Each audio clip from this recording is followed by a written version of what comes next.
আমরা বলতে চাই বর্তমানে সবথেকে বড় রাজাকার হলো আওয়ামী লীগ।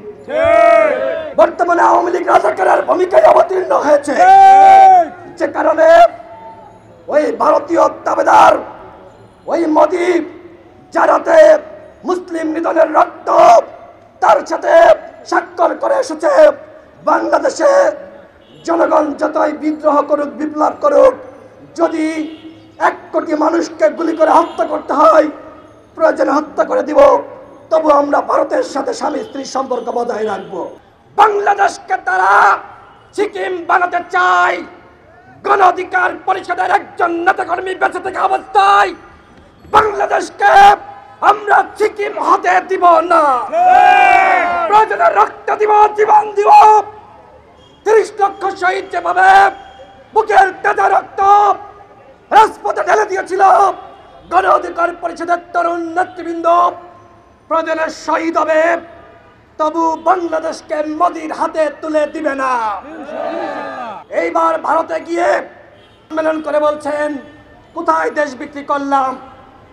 আপনি যখন বাংলাদেশের বুকের উপর দিয়ে ভারতীয় ব্যবস্থাপনায় ভারতীয় ট্রেন চলবে, আর আপনি বলেন আপনি দেশ দেন নাই, বিক্রি করেন নাই।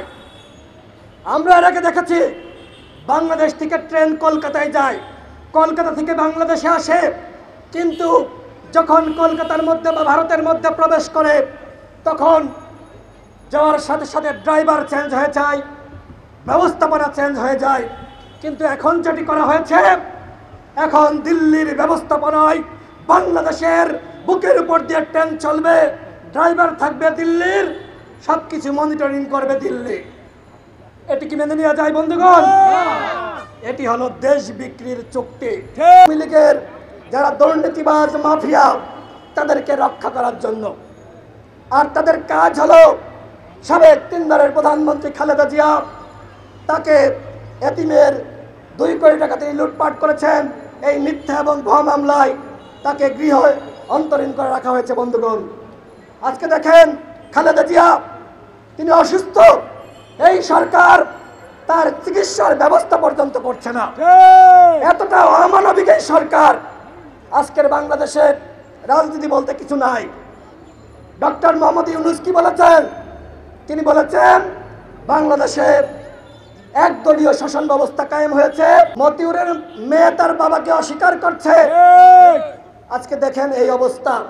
এই দুর্নীতিবাজদেরকে বলতে চাই, আপনারা যে পাপ করেছেন, পাপের মাধ্যমে সম্পদ অর্জন করেছেন, আপনার স্ত্রী হয়তো আপনাকে স্বীকার করবে না। বন্ধুগণ, যখন সন্তান তার বাবাকে স্বীকার করে না আর বাবা তার সন্তানকে স্বীকার করে না, তখন অবশ্যই আমরা বুঝতে পারি যে এই দুর্নীতির যে ভয়াবহতা, এই দুর্নীতির যে করুণ পরিণতি আমরা সকলেই বুঝতে পারি। বন্ধুগণ, দিল্লি না ঢাকা, ভারতীয় আগ্রাসন, অন্যথায় গণ অধিকার পরিষদের নেতৃত্বে ওই গণভবন ঘেরাও কর্মসূচি দেওয়া হবে।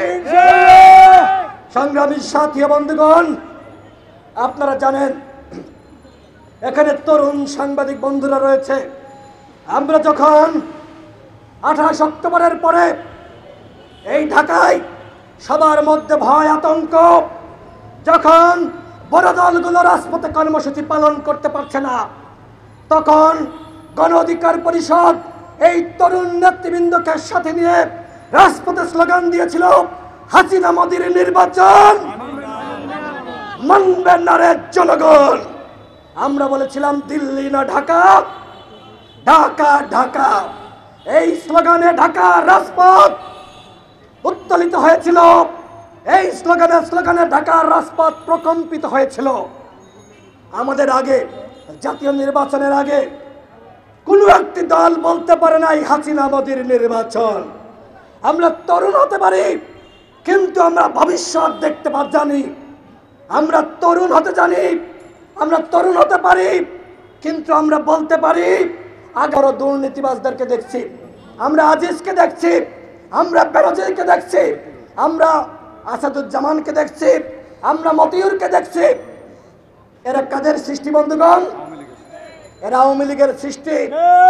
আওয়ামী লীগকে ক্ষমতায় রাখার জন্য আজকে তারা মানুষকে যদি গুম করতে হয়, খুন করতে হয়, তারা সব কিছু করেছে বন্ধুগণ। আর যার বিনিময়ে আমরা দেখতে পাচ্ছি এদের বিরুদ্ধে মামলা দিয়ে এদেরকে গ্রেপ্তার করার কথা, অথচ এরা দেশ ছেড়ে পালিয়ে যাচ্ছে বন্ধুগণ।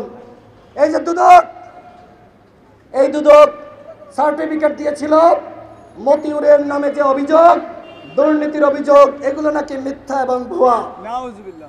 এখন দেখেন, এর অর্থ হলো বাংলাদেশকে ভারতের অঙ্গরাজ্য বানাবে এবং বাংলাদেশের প্রধানমন্ত্রী তিনি যতদিন বাঁচেন তিনি ভারতের মুখ্যমন্ত্রী হয়ে বাঁচতে চান। আমরা সেটি মেনে নিতে পারি না বন্ধুগণ।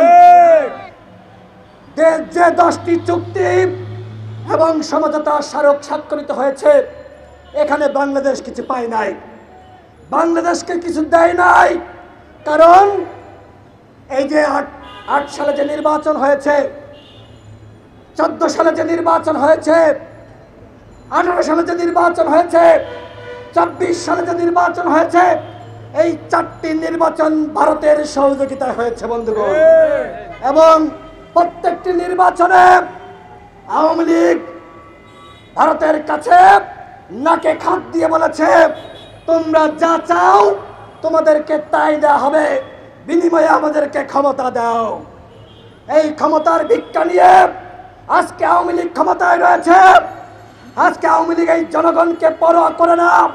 আওয়ামী লীগ শুধুমাত্র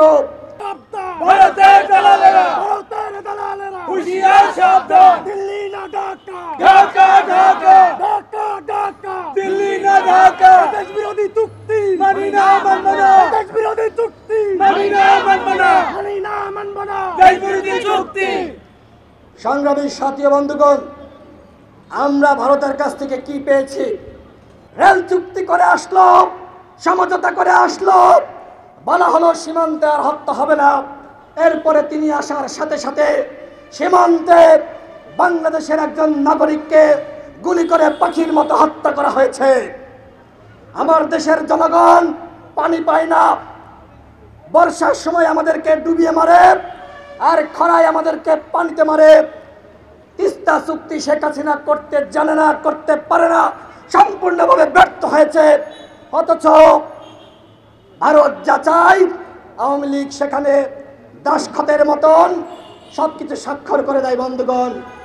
আমরা এই আওয়ামী দাবেদার সরকারকে বলতে চাই, আপনারা জনগণের বিরুদ্ধে গিয়ে জনগণের সাথে প্রতারণা করে আজকে ভারতের সাথে যে দেশ বিক্রি চুক্তি করেছেন, অনতিবিলম্বে সেই চুক্তি বাতিল করতে হবে। গণ অধিকার পরিষদের পক্ষ থেকে আমরা গত পরশুদিন প্রেস ব্রিফিং করে বলেছি, এই চুক্তি আমরা মানি না, এই চুক্তি আমরা মানতে পারি না বন্ধুগণ। চুক্তি এবং সমঝোতা সেটি নিয়ে ব্যাখ্যা বিশ্লেষণ করবেন, অথচ দেখলাম সাংবাদিকরা, সিনিয়র সাংবাদিক, তারা প্রধানমন্ত্রীকে কোনো প্রশ্ন করতে পারেন না, শুধু তেল মারেন, তেল। আজকে সাংবাদিক ভাইয়েরা তেল চর্চায় মগ্ন হয়েছে। আজকে প্রধানমন্ত্রীকে তেল মেরে ওই যে মঈনুল ইসলাম রাজাকারের সন্তান, তিনি আজকে প্রেস সচিব হয়ে গিয়েছে। দেখেন, যখন একজন রাজাকারের সন্তান আওয়ামী লীগে যোগদান করে তিনি গণ অধিকার পরিষদ, বিএনপি, জামাত করলে তারা হয়ে যায় দেশ বিরোধী বন্ধুগণ। এই হচ্ছে আওয়ামী লীগের চরিত্র।